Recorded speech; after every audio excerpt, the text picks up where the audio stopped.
우리 지역의 이슈와 화제를 다양한 관점에서 알아보고 소통하는 시간 시사 토크쇼 이슈앤팩트체크입니다. 자, 올 한 해가 저물어 갑니다. 세계 각국에서 전쟁도 터지고 다양한 물가 상승 요인 때문에 경제가 올해도 많이 어려웠습니다.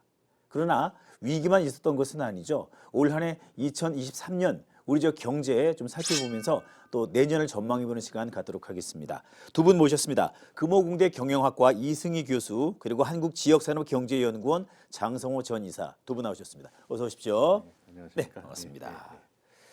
자, 우리 많은 사람들끼리 새해 인사 나누는 게 엊그제 같은데 벌써 한 해가 다 갔습니다. 올해 역시 경제가 녹록치 않았는데 먼저 올해 경제 상황들, 지표들 정리를 해보는 시간 먼저 갖겠습니다. 국내 경제하고 국제 경제 둘로 이제 나눠서 봤을 때 국내 경제는 소비 회복세가 더디긴 하지만 약간은 완만하게 회복이 되고 있습니다. 네네. 그래서 완만하게 성장세를 보일 것으로 예측은 하는데 그래도 8월 달에 예측했던 한 1.4% 성장률은 뭐 될 수 있을 거라고 생각을 하고 있습니다. 그렇지만은 앞으로 향후에는 우리 지정학적 리스크도 아직 많고 주요국의 통화 문제도 많이 돼 있기 때문에 불확실성이 높은 건 확실합니다. 네네. 그래서 국내 경제가 조금 나아질 거라고는 하지만 여전한 불확실성이 있다라고 보고 있고요. 그다음에 세계 경제를 봤을 때는 전반적으로 둔화되고 있는 거는 확실합니다. 그런데 국가별로 만약에 살펴본다라고 하면은 미국의 경우는 노동시장이 그나마 양호하기 때문에 성장세가 완만해질 거라고 보고 있습니다. 그런데 거기에 비해서 유로존 국가들을 봤을 때는 이제 고물가, 고금리 영향으로 약간은 부진한 성향을 보이고 있고, 그다음에 우리가 많이 걱정하고 있는 중국은 자국 내에 부양 조치 때문에 지금 현재로서는 그나마 조금은 나아지고 있지 않겠나 이렇게 생각을 하고 있습니다. 네. 예. 그러니까 미주, 유럽, 아시아, 아프리카까지도 이렇게 네. 구분을 해서 경제 상황을 지켜볼 필요가 있겠군요. 네. 네. 시시각각 또 국외 상황이 달라지기 때문에 자, 이 교수님, 경제 위기가 이제 여러 이슈 때문에 끝없이 요동치고 있는데요. 이제 전쟁이라든가 미중 무역 갈등 같은 요인 때문에 국내 물가 상승이 계속 올라가고 있습니다. 소비자 심리가 연일 움츠러들고 있는데 소비자 물가 상승률도 좀 심각하지 않았습니까? 그 점도 짚어보죠. 네, 올해 그 한국은행에서 발표한 그 소비자 물가를 보면은 한 3.4% 정도로 이렇게 발표를 하고 있습니다. 그래서 올해도 경제 상황이 그렇게 좋지 않았고요. 이제 코로나 이후에 이제 좋아질 거라고 예상을 했는데 기업들은 아무래도 이 어려운 시기가 이어질 것 같습니다. 이렇게 소비자 물가가 상승한 요인에는 두 가지 요인이 있는데요. 그 첫 번째가 이제 대외적인 요인으로 러시아 우크라이나 전쟁 그리고 그 미국 중국의 무역 갈등 이게 이제 원부자재 가격을 상승을 시켜가지고 물가 상승을 이제 부추긴 것 같습니다. 전쟁으로 인해서는 이제 국제 유가가 이제 급등을 했고요. 미국과 중국의 무역 갈등은 이제 원부자재죠. 이렇게 뭐 곡물이라든지 철강이라든가 알루미늄 이런 그 원부자재 값이 올라가면서 또 국내에 이제 수입되는 물가가 올라가게 되고 그게 결국은 소비자 물가에 이제 반영이 됐다는 것이고요.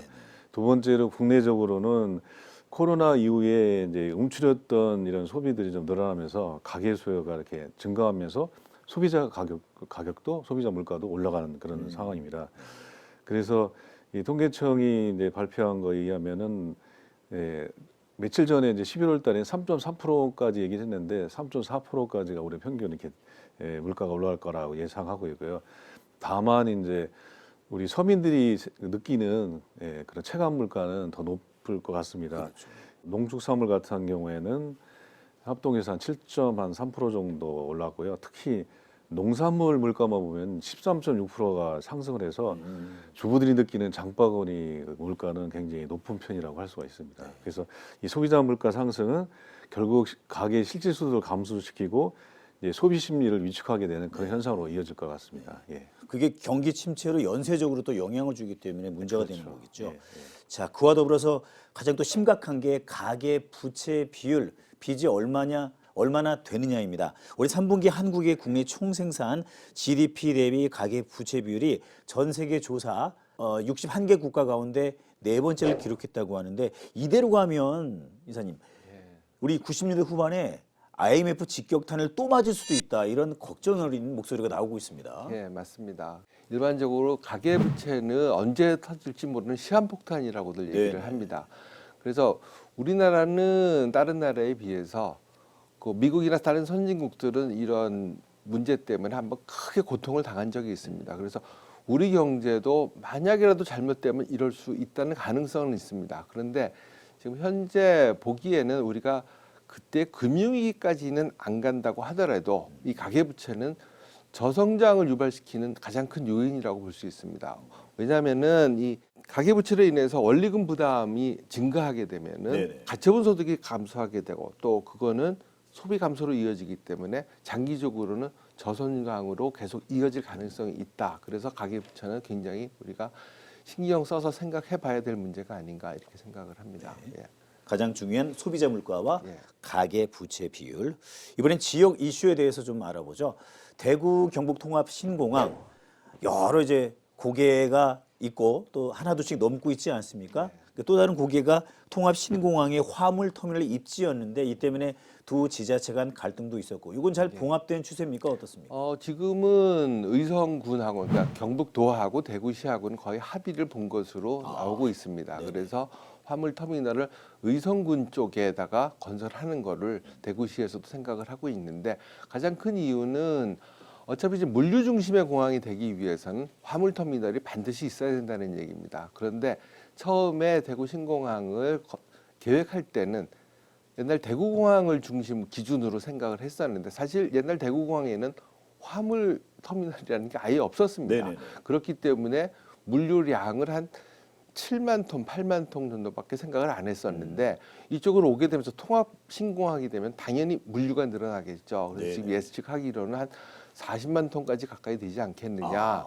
예, 그렇기 때문에 의성군 쪽에 화물 터미널을 실로 군축하는 거에 대해서 대구에서도 그건 꼭 필요하다 이렇게 생각을 했고 가장 큰 문제는 이제 화물 터미널을 짓는다고 했을 때 뭐 전 세계적으로 물류를 많이 생각하고 있는 페덱스나 이러한 물류 중심의 회사들이 들어올 수 있겠느냐 이제 그거 가장 큰 문제라고 생각을 하고 이제 그 문제는 화물 터미널에 관한 문제는 두 지자체 간의 합의가 거의 이루어졌다고 보시면 될 것 같습니다. 예.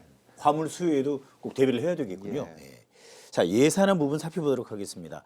나라가 이제 국간이 바닥나다 보니까 허리띠를 졸라매야 한다라는 것까지는 이해가 되는데 졸라맨 허리도 없는 각 분야마다 예산을 줄이니까 지금 큰일 났습니다. 난리가 아닌데 특히 R&D 같은 경우는 그 장기적으로 봐야 되는 분야인데 여기 예산이 많이 삭감이 됐습니다. 어디 분야 할 것 없이. 네. 지난 이제 올해죠. 이제 정부 예산안, R&D 예산안이 지난해에 비해서 16.6%가 이제 감소가 돼서 네네. 25조 9천억이 정도 됐습니다. 5조 원 이상이 감소가 됐습니다. 근데 과거에는 뭐 2조, 3조씩에도 뭐 이렇게 늘어난 때도 있었었는데 한 5조 원으로 대폭 이렇게 삭감이 된 거죠. 이제 국가 재정이 어려워서 정부 예산을 삭감하는 건 이해는 되는데 이제 R&D 예산 같은 경우에는 미래의 성장 동력이 되는 투자거든요. 그렇죠. 예. 그래서 장기적인 관점에서 바라볼 필요성이 있고요. 정부가 이제 특히 얼마 전에 세계 5대 연구 강국으로 도약하겠다고 이렇게 했는데 이번에 예산 삭감은 정부의 그 기초과학 그 육성 의지가 이제 의문시되는 그런 발표였다고 생각이 듭니다. 저 생각에는 정부 R&D 예산을 삭감하는 대신에 그 예산의 효율성을 높이고 이 중복 투자를 방지하는 방법으로 해결하는 것이 어떻겠나 하는 생각이고요. 그래서 제안하고 싶은 것은 기업에서 이제 R&D 투자를 할 경우에 세제 지원을 해준다든지 중복 투자를 방지하기 위해서 이제 철저하게 R&D 사업 평가를 강화한다든지 이런 방법을 통해서 이제 R&D 예산이 줄어드는 걸 이제 부작용을 최소로 하면서 기초과학 육성을 위한 투자를 계속 지속해 나가는 것이 그게 더 합리적이지 않을까 그런 생각입니다. 예. 원전도 마찬가지죠. 이철우 도지사께서 예산 확보를 위해서 열심히 뛰고 계십니다만 그때 어려움이 많고 경북은 사실 원전과 밀접한 관계가 있는 지역이기 때문에 이게 좀 예민하게 다가갈 것 같은데 어떻게 봐야 할까요? 이 사실은 이제 원전 예산이 좀 전에 말씀하실 때 삭감됐다고 했는데 자세하게 살펴보면 원전 예산이 삭감이 아니고 아예 없어졌습니다. 아예 없어졌어요. 원전 관련 예산이 아예 없어졌습니다. 그래서 사실 그 문제는 심각하다고 볼 수가 있겠습니다. 왜냐하면 경제가 발전할수록 사실은 에너지 수요는 굉장히 늘어나는데 지금 다른 예산 좀 줄였다고 하지만 신재생 에너지 쪽은 뭐 조금 또 증가를 시켰다고 하더라고요. 그런데 우리나라의 국도 특성이나 또 기후 특성상으로 봤을 때 신재생 에너지만으로는 필요한 에너지를 다 공급할 수가 없습니다. 그렇죠. 그래서 미래의 에너지를 생각했을 때 또 원전 산업과 관련된 다른 파생 기업들 문제도 많이 걸려 있습니다. 그래서 이 원전 예산을 완전히 없앨 것이 아니고 어느 정도 국민들이 납득할 수 있도록 왜 이게 없어져야 되고 왜 더 필요하다 하는 얘기를 서로 간에 좀 대화를 해서 이 예산에 대한 부분은 새로 책정을 했으면 좋지 않겠나 그렇게 생각을 합니다. 예. 예산안 심의를 두고 또 정치적 견해가 엇갈리고 있는데 국회 역할이 중요한데 야당, 여당이 서로 상대방 탓을 하고 있죠. 이거 어떻게 보십니까? 국회가 풀어야 할 난제가 굉장히 많은데요. 예, 맞습니다. 그 뭐 예산의 그 부분에도 여야가 정치적인 견해가 다르기 때문에 아무래도 서로 공방전이 예상되는 건 뭐 지극히 자연스러운 문제지만, 근데 이번의 경우에는 좀 바람직한 것은 예산 심의는 그 협의하고 타협의 과정에서 이루어져야 되거든요. 근데 그래서 여당은 또 일방적으로 이제 자기 예산을 밀어붙이는 것도 안 되지만 야당은 또 예산안을 무조건 막는 것도 안 된다고 생각이 들거든요. 서로의 입장을 존중하고 합리적인 타협점을 찾아야 된다는 것입니다. 만약에 이렇게 타협점을 찾지 못하게 되면은 결국은 그 불이익이 국민의 피해로 간다는 거죠. 그래서 또 예산은 국민의 세금으로 만들어지는 것이니까 그 대표 기관으로 국회의원을 저희들이 이제 선출을 했지만은 여야가 정쟁을 하지 말고 국민의 이익을 우선적으로 생각하는 게 좋겠다는 생각이 듭니다. 그래서 만약에 이런 상황을 아마 이제 국민들이 판단할 것입니다. 만약에 그런 그 이번에 예산안을 지켜보면서 좀 문제가 있다 생각하면 아마 내년 총선이나 대선 때 아마 국민들이 그 의견을 반영할 거라고 생각하기 때문에 저는 결론적으로 여당이나 야당이나 제일 먼저 국민의 이익을 먼저 생각하는 그런 예산안을 편성했으면 좋겠습니다. 예. 정부 여당이 독주가 문제일까요? 야당의 발목 잡기, 횡포가 문제일까요? 글쎄요, 그게 참 대답하기가 그런데 이때까지 사실은 어느 정권이 잡았어도 사실 이런 일이 계속 있어 왔습니다. 네네. 그런데 제일 중요한 거는 조금 전에 이 교수님도 말씀하셨는데 국민들이 납득할 수 있는 예산안을 결정을 해야 되는데 너무 정쟁에 휘둘리다 보니까 뭐 어떻게 생각하면 이게 맞을 수도 있고 어떻게 생각하면 저게 맞을 수도 있지만은 국민들이 납득할 수 있는 예산안을 확정을 해줬으면 제일 좋다고 생각을 합니다. 왜냐하면 결국은 말씀하셨지만 이 예산이라고 하는 게 국민이 낸 세금으로 짜여지는 거 아닙니까? 네. 그런데 이게 정쟁에 따라서 이렇게 해서 쓰이고 저렇게 해서 쓰인다. 그럼 국민한테 과연 돌아오는 것이 무엇일까? 그럼 국민을 설득을 못했을 때 국민들이 과연 어떻게 반응할 것인가 하는 걸 좀 생각을 한다고 하면은 너무 정쟁에 휘둘리지 말고 실질적인 이익이 누구한테 돌아가야 되느냐 이걸 좀 생각하고 했으면 좋다고 생각을 합니다. 예. 최근 또 나온 이슈 문제 중에 하나가 수도권 메가시티. 그러니까 서울 인근 도시를 빨대로 쭉 빨듯이 다 빨아들이겠다는 건데 이건 지방 분권이라든가 골고루 잘 사는 정책과도 위배되는 것이고 이러한 상황에 맞서서 경북은 어떤 정책, 어떤 방안을 내놓아야 할까요? 우선적으로 지금 현재 수도권 메가시티 또 뭐 그레이트 서울 뭐 이런 주장을 하는데요. 아마 우선 그 부분을 얘기하면 그 수도권 안에서의 어떤 그 여야 간의 정치의 합의가 이루어지지 않으면 어려울 것 같고요. 이제 주민들이 또 동의가 있어야 되고 또 지방의 그 의견도 좀 경청을 해야 되는 문제고요. 지역 균형 발전 차원에서도 또 심각하게 고려를 해야 되는 그런 부분이 있습니다. 그래서 그렇지만은 만약에 이렇게 강력하게 추진이 된다면은 아무래도 수도권이 52% 정도의 인구가 있다 보니까 이제 표심 때문에 아마 그랬는 것 같습니다. 여야가요.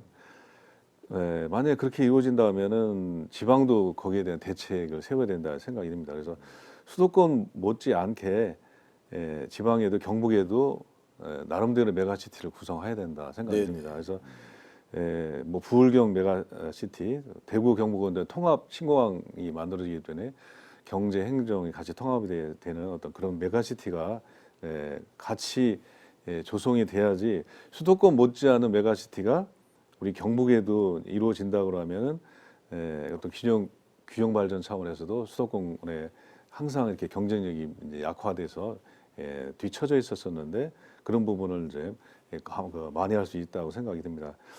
그래서 그런데 이제 문제는 이 동시에 지금 추진을 하고 있는 상황이어서 과연 그 메트로폴리탄 서울과 그 초강력 메가시티 구상 자체가 서로 양립될 수 있을지 이게 참 의문이 가는 상황입니다. 예. 이 어려운 경제 상황 속에서도 또 희소식도 있었습니다. 구미시가 네. 방위산업, 즉 방산과 반도체 클러스터를 따냈죠. 네. 이 두 클러스터 유치함으로써 오는 경제적 효과도 궁금합니다. 올해 참 큰 일들이 있었었죠. 뭐 구미에 방산 클러스터하고 반도체 그 첨단 소재 특화단지가 이렇게 지정이 되었는데 우리 지역 경제 크게 이제 기여할 것으로 예상이 됩니다. 과거에 휴대폰과 이제 디스플레이가 우리의 주력 산업이었다면은 아마 이제는 이제 반도체하고 방산이 우리 주력 산업으로 이제 이동하고 있는 그런 네네. 시작이라고 생각이 됩니다. 방산 클러스터의 경우에는 2027년까지 5,780억 원의 생산 유발 효과가 2천억 원에 달하는 부가가치 유발 효과, 2,100명에 해당하는 일자리 창출 효과가 이제 예상이 됩니다. 구미시는 이제 우리나라 방위 산업의 34%를 구미에서 생산을 하고 있죠. 그래서 LIG 넥스원이라든지 하나 시스템이 대규모로 이렇게 방산 기업들이 주변에 집적화되고 있습니다. 그래서 이런 그 방산 클러스터 사업이 되면은 관련 기업들의 시너지 효과라든지 기술력 향상, 신제품 개발, 또 요즘에 세계적으로 K 방산이 굉장히 뜨고 있지 않습니까? 네네. 그래서 지역 방위 산업이 경쟁력이 강화될 것 같고요. 특히 이제 반도체 특화단지 산업의 경우에는 생산 유발 효과가 5조 3천억 원, 부가가치 유발 효과가 2조 8천억 원, 직간접 고용 효과가 6,500명 정도 달할 정도로 굉장히 큰 파급 효과를 가지고 있습니다. 그래서 구미는 옛날부터 이제 사실 반도체를 시작했던 그런 거점이었기 때문에 SK 실트론이라든지 LG 이노텍, 원익 QNC 같은 국내 반도체 기업들이 아무래도 이제 대규모 투자가 이제 진행될 것이라고 생각하고요. 결과적으로는 방산 산업하고 반도체 산업이 우리의 구미의 새로운 먹거리로 등장을 하게 되고 지역 경제에 활력을 불어넣게 되면서 균형 발전도 지역 균형 발전도 이제 이 두 산업에 의해서 좀 해소가 될 수 있는 큰 계기가 될 것으로 기대가 됩니다. 예. 또 거점 도시들이 예. 주요한 역할을 해야 되겠죠. 예. 그런 점에서 포항시가 이 미래 중요한 산업의 효자인 2차 전지 특화지구로 선정된 것도 기분 좋은 소식입니다. 이게 경북의 신동력을 발전시키는데 좋은 역할을 하겠죠. 예, 그렇습니다. 그래서 당연히 축하해야 될 일이고 또 조금 전에 말씀하셨던 구미 특화 단지하고도 연계시켜서 네네. 할 필요가 굉장히 있는 거고요. 2차 전지가 뭐 독립적으로 따로 성장할 수 있는 것도 중요하지만 이제 시작 단계이기 때문에 앞으로 이제 정부에서 요구하는 인력 양성이라든가 그다음에 특화 단지 기반 구축이라든가 이런 걸 하기 위해서 포항시가 추진단을 설정을 했고 또 거기에다 행정력을 쏟아 부으려고 하고 있습니다. 그래서 지금 현재로는 사실은 2차 전지가 위쪽에 충북 지역에 사실은 많이 가 있죠. 그래서 그거를 새로 개발하고 또 경북 지역의 먹거리로 활성화하기 위해서는 거기에다가 어떤 정책을 세울 건지. 또 한 가지는 이 2차 전지가 타 국가들하고 초격차를 어떻게 벌리고 또 얼만큼 따라가야 될 것이냐. 이제 그 문제도 굉장히 중요한 문제라고 생각을 네네. 합니다. 그래서 우리가 2차 전지 특화 지역이라고는 했지만은 사실은 2차 전지와 함께 같이 생각해 봐야 되는 거가 사실 연료 전지 쪽입니다. 그래서 2차 전지를 하지만은 포항에 또 포항 제철이라고 하는 게 있고 연료 전지는 사실은 제철 산업하고도 많은 관련이 있습니다. 그렇죠. 그래서 2차 전지를 하면서 우리가 뭐 선진국에서는 지금 연료 전지 쪽을 많이 하고 있습니다. 그런데 2차 전지는 거기에 들어가는 소재들이 다른 나라에서 그걸 소재를 무기화한다 그러면 사실 따라가기 힘들 경우도 생기기 때문에 우리가 2차 전지 특화 단지기는 하지만은 앞으로 좀 더 나아갈 수 있는 방향 그런 정책을 좀 더 세워서 그러한 경쟁력을 구축하는 게 굉장히 중요할 거라고 생각을 합니다. 예. 그러니까 특정 지역의 특허 단지가 설립이 돼도 어쨌든 뭐 반도체건 철강 기계 2차 전지 공간에 다 시너지로 협조를 해야 되는 맞습니다. 부분이겠죠. 예, 예. 끝으로 경제 리스크 관리를 위해서 정부 당국이 어떤 역할을 해야 되는지 집중 과제가 뭐가 있는지 끝으로 한 말씀 해주시죠. 예, 뭐 올해 내년에 아마 경제가 그렇게 좋지 않습니다. 그래서 특히 이제 당국에서는 경제 리스크 관리가 굉장히 중요한데요. 예, 이를 위해서 저는 첫 번째 그 경제 위기를 조기에 이렇게 감지하고 선제 대응을 하는 체제가 굉장히 중요하다고 생각합니다. 그래서 당국에서는 그 다양한 그런 그 위기 대응 그 지표를 모니터링할 수 있도록 대비하고 그런 징후가 나왔을 때 신속하게 위기를 대응을 해야 됩니다. 그래서 뭐 시청 같은 경우에는 특히 이제 경제 리스크가 가장 이제 위험하니까 경제 상황판을 이렇게 만들어서 수출액이라든가 생산액이라든가 인구 이제 그 감소하는 그런 부분, 고용 상황 뭐 이런 것들을 계속해서 이제 지표로 체크해서 발빠르게 선제 대응을 해야 되고요. 이 두 번째는 우리 그동안에 우리 산단의 그 체질이 제대로 획기적으로 바뀌지를 못했던 부분이 있습니다. 그래서 산업단지도 고부가 가치 첨단 산업으로 이제 체질을 개선해야 되고요. 예, 기업들도 어려워지니까 이제 이 금융 부분의 건전성 제고를 위해서 굉장히 노력을 해야 되고, 그 저부가 가치 산업에서 고부가 가치로 사업을 다각화하거나 업종 전환을 또 해야 되고요.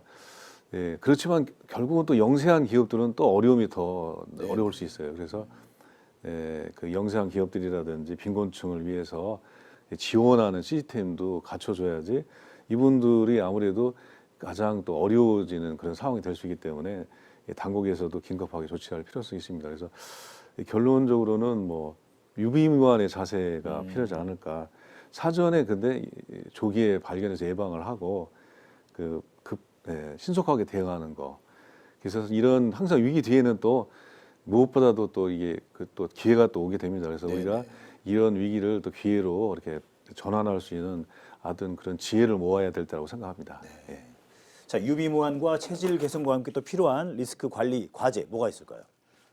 세계 경제 포럼에서 사실은 우리가 관리해야 할 리스크를 한 4가지를 선정을 해놨습니다. 그래서 첫 번째가 이제 거시경제 지표를 어떻게 유지해 갈 것이냐 하는 거가 첫 번째로 지정을 한 것이고, 두 번째가 주요 자원의 무기화에 대한 거가 그다음 리스크라고 생각을 하고 있습니다.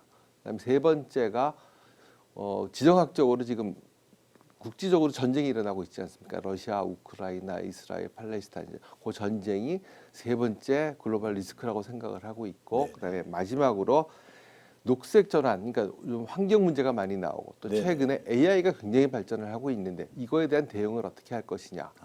지금 최근에 나온 AI가 이제 인간을 능가한다는 AI까지 나왔습니다. 과연 그랬을 때 이거가 과연 기회가 될 것인지 아니면 리스크가 될 것인지. 그런데 세계 경제 포럼에서는 아마 리스크로 간주를 하고 있기 때문에 이러한 것들에 대해서 우리가 어떻게 대응을 할 것이냐, 거기에 대한 정책도 우리가 지금부터 준비를 해야 되지 않겠나 그렇게 생각을 합니다. 예. 인식보다 기술이 더 빨리 발달하기 때문에 그걸 따라잡는 것도 급선무겠습니다. 네. 올 한 해 다양한 또 경제 이슈들, 그중에 호재와 악재들 다양하게 이야기를 나눠봤습니다. 좋은 말씀 감사합니다. 우리 경제 상황을 드라마나 영화에 비유하기도 합니다. 막 깜짝 놀랐다가 가슴을 쓸어내리기도 하고 반전에 반전을 거듭하고 있는데요. 가급적 해피엔딩으로 가는 스토리로 잘 짰으면 좋겠습니다. 지혜가 필요합니다. 오늘 방송은 여기까지입니다. 다음 이 시간에 여러분께 인사드리겠습니다. 감사합니다.